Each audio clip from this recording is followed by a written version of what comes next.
But Jenks, what about some of these contests? Because I do think I'm going to take. Let's throw a dart on the 3-point contest. I think I'm going to go with Lauri Markkanen plus 625. I feel like all of these guys are pretty solid, sharp shooters. Mm-hmm. So I think you go for value. Lauri Markkanen.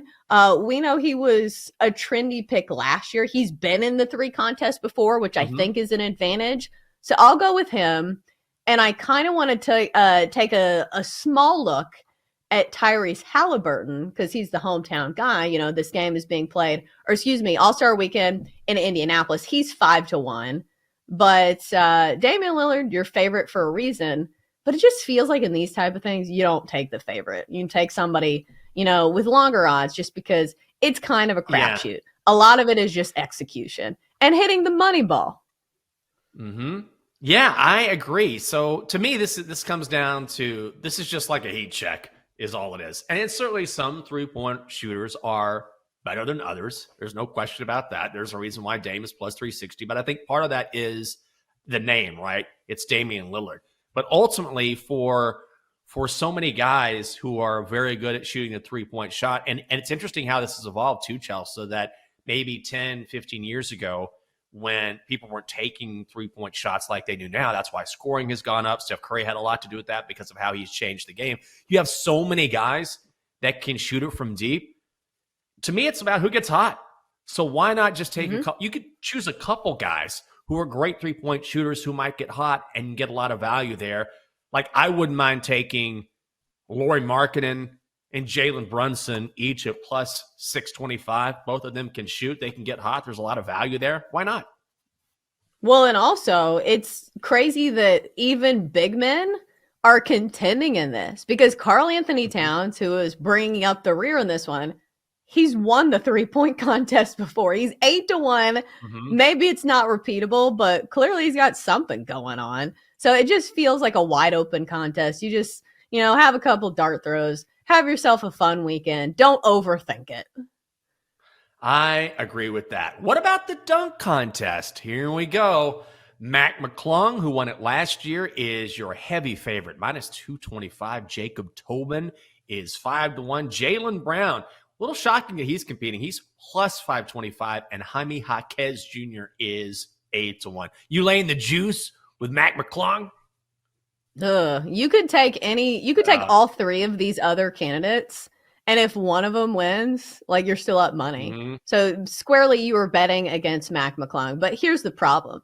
This is Mac McClung's thing.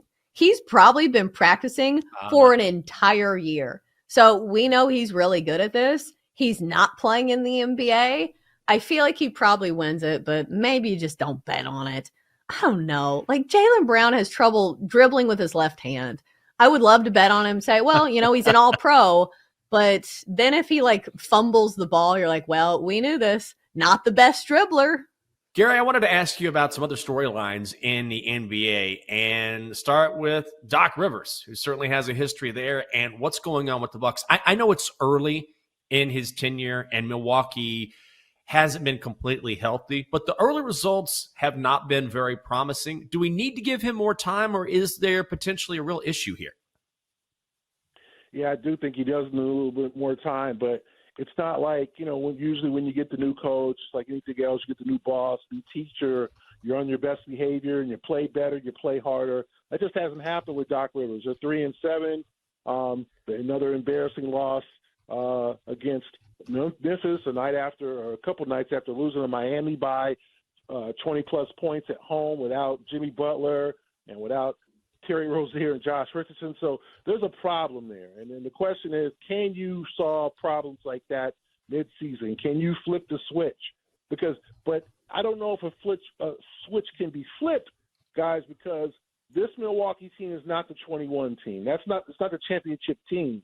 This is a team that lost last year in the first round. This is a team that's aging with an injured, Chris Middleton's been out and he's been often injured, and Brook Lopez is 36, and you trade your best defender, Drew Holiday, for Dame Lillard, and he's not playing all that well, and he's never been a defender. So you got a bunch of aging guys in this team. So the question is, can they put it together for a prolonged playoff run? And as much as Giannis is just a world, amazing player and a generational player. He can't do it by himself. So I don't know if Doc Rivers can help that because, they're not getting any younger. They're not going to get more athletic. And then they just added Danilo Gallinari, who's 35 and has 2 ACL tears in the last 10 years. So how does that help them? So I don't know if he can change this without changing personnel. Who presents the biggest challenge to the Celtics in the East? That's a great question. I mean, the New York Knicks have played, made some deals and look like, when they get healthy, they'll be a factor. The Cleveland Cavaliers, the team that's been really hot, kind of under the radar, with their 2 bigs, and Donovan Mitchell's always been a problem for the Celtics. But, I'm just going to say the Miami Heat is a team that they're looking at. I mean, that's a rivalry. They know eventually they're going to see the Heat probably in the playoffs. I'm going to say just because of the rivalry, Miami, although Cleveland could present a problem, the Knicks could. We don't know what to expect from Philadelphia or whenever Joel Embiid's coming back. But I'm going to say Miami just because Miami has always had that special potion to beat the Celtics, and I don't see Milwaukee as a factor at this point because I just think it's going to get worse before it gets better. Losing at Memphis was a really bad loss, following another bad loss against Miami. So there's a group of teams, but all those teams have kind of a same situation. None of them are proven. The Cavaliers haven't got to the next level. The Knicks haven't won a title in 51 years. Philadelphia is going to be off and injured. Obviously, is Embiid going to be the same if he does come back? So there's a lot of questions about the other teams in the East, more questions than the Celtics.